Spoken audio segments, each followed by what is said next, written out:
Good afternoon, everyone. We have less than 2 weeks to finalize preparations. 70% of the $700 billion trade between Canada and U.S. is about to cease. Looks like around 31,000 truckers are going to say no to the new mandates to cross borders, meaning severe supply chain shortages. Looking into warehousing of foods across the U.S., 800 major facilities, 175,000 commercial facilities, and they're burning through storage rates at a 40% increase. So what happens when the food runs out in those warehouses? Spiking fuel prices, spiking food prices. And these images now might seem rare, but by the end of 2022, this will be the most common. To find a fully stocked shelf will be the rare photo. Are you ready for January 15th? That's when it all begins.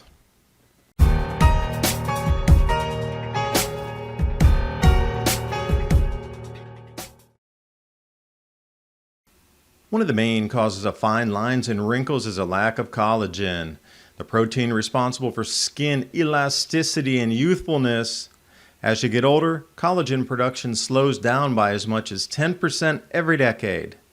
You can give your skin a much needed boost by going to healthwithadapt2030.com.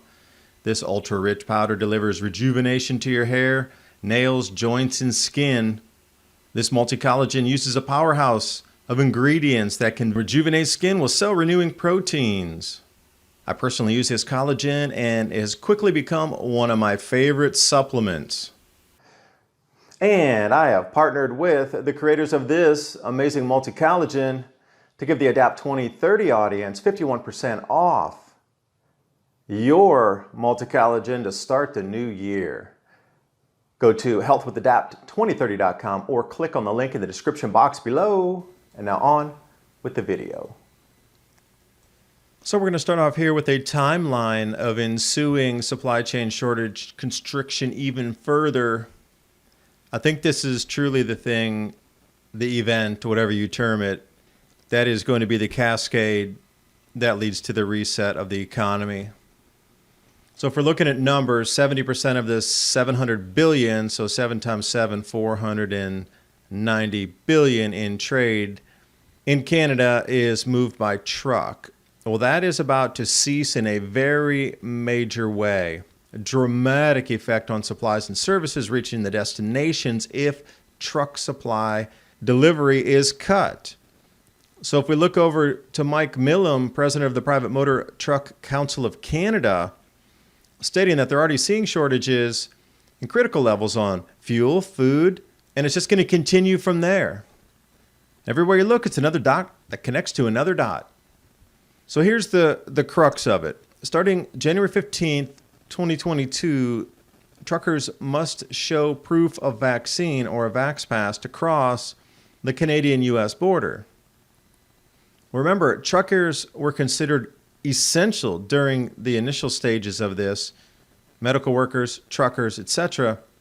But with the new change in the law, they're looking at a minimum 22,000 truckers, but that's from the government's official Canadian Trucking Association numbers. But if we come into the private sector doing the same analysis on the same amount of truckers who they think will not abide by this and just put up the keys on the wall and say no thank you, Private Motor Truck Council of Canada, they're looking at closer to 31,000 truckers. So think about the amount of cargo that will not be arriving. And then also to back this up, just other truckers themselves coming on social media speaking about this. And it looks like around 15% at the very minimum are just going to park it, put the keys on the wall. And it's probably going to creep higher than that. Supply chain is going to be disrupted, no doubt. Places in the United States like California, Washington, Oregon, Idaho, Minnesota, going over to like Illinois, and then if you're coming down anywhere off the east there, the whole New England states, New York, Pennsylvania area, really going to have a lot of troubles. Further south, it will cascade eventually, but look for these things: empty shelves, skyrocketing food prices, fertilizer shortages along with the herbicide shortages were one thing, but now if they can produce it, the delivery mechanism is going to be, well, not there. And speaking of things that make delivery higher price. Let's look at the prices in West Hollywood, California. Nice. Regular gasoline, $5.09 a gallon. I was squibbling at $2.99 and $3.09 here in East Tennessee. They're paying $2 or more per gallon. Now, diesel fuel, you can see down there, it looks like $5.09 as well, the green. This is forecast to continue as oil will rise. By forecast, JP Morgan, Goldman Sachs, $120 a barrel by the end of 2022. Everywhere you look, things are going up in price, and the availability is not going to be there. So let's take a look at what food stores are stocked around the United States in case of emergencies. This is a government program. Just like you have strategic oil reserves, you have something similar in the food supply chain here. Now, this is for manufactured processed foods. These public warehouses are across 48 states. There's 800 of them. These bulk storage food warehouses, some of them are bonded, some of them are not. So the snapshot is, at the end of February 2020, get this, 300 million pounds of butter frozen, 1.36 billion pounds of cheese, 925 million pounds of frozen chicken, billion pounds of frozen fruit. I can't believe there's that much fruit. 2 billion pounds of frozen vegetables. And you might think, wow, that's an enormous amount. But the burn rate of this as people shifted to home cooking versus restaurants, etc., jumped 40% of the takeout.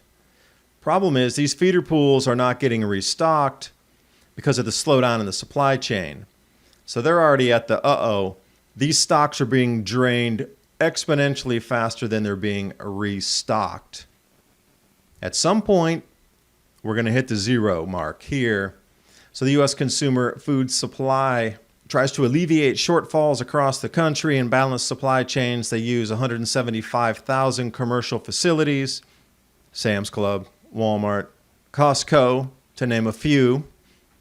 So if the outflows are much larger than the inflows due to not enough workers to harvest and meat plants getting short on availability of input, whether it be the cow, the pig, and then the workers inside there, and we see everything on the farms too, from the vegetables to the fruits. There's a lot of stocked, but that's quickly disappearing. What happens when those 800 mass storage facilities run out? That is a very valid question.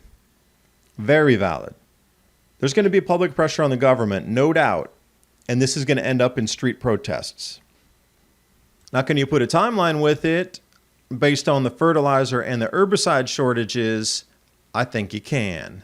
So I'll come with that in another video.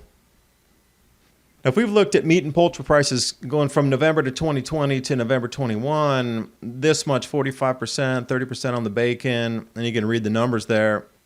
Where do you think it'll go from November 21 to November of 2022? I'm going to say those are going to double yet again. And when we come to the end of 2022, this is going to be the most common sight, empty and bare shelves versus a rare photo of a fully stocked series of shelves in a market. Now, with that being said, some of the last places you're going to look for food would be Costco and Sam's Club. You have to pay a membership to get in there. They're going to make sure it's full and it's stocked. I'll talk more about these types of issues in the Mini Ice Age Conversations podcast and things to look for from now to 2023 as our society resets. You can find that anywhere podcasts are hosted across the net. I'm also up on BitChute and Odyssey. I do appreciate you watching. Hope you got something out of the video, and I'll see you next time.